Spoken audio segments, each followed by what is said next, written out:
Hi guys! Welcome to our YouTube channel. Ngayong araw ay tuturuan ko kayo kung paano magpa-correct ng mali sa death certificate.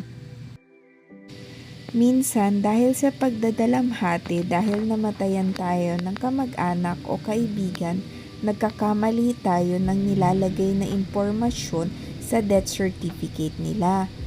Ngayon, tuturuan ko kayo kung paano maiwasto ang mga pagkakamaling ito. Step number 1, ihanda ang mga papeles. Kailangan nyo pong ma-verify yung identity nung namatay. So, kailangan nyo pong kumuha ng PSA death certificate, birth certificate, at marriage certificate kung kasal po ito. Pwede din po yung mga ID niya na karagdagan ng proof of identity niya. Dito po makukuha yung mga valid information nung namatay para makorek po natin yung death certificate niya. Step number 2, pumunta sa Civil Registry Office kung saan namatay yung kamag-anak or kaibigan ninyo. Magsasubmit po kayo ng petition for correction. Step number 3, magbayad ng fees. Kailangan po kasing i-publish ito sa newspaper. Kung may typographical error po dun sa name or kaya may mali dun sa nilagay na date nung death nung namatay.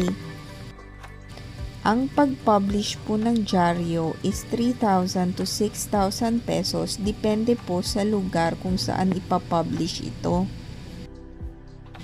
Step number 5, hintayin po ang pag-aproba ng local civil registry office nung correction nyo po sa death certificate.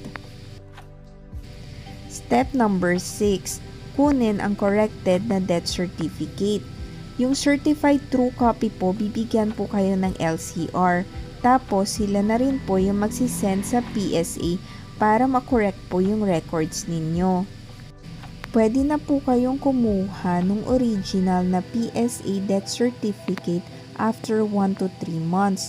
Kailangan lang po ninyong antayin na maproseso po ito. At dyan na po nagtatapos ang ating video. Sana po ay may natutunan kayo at nasagot namin ang inyong mga katanungan. Please like and subscribe to our channel. Maraming salamat po.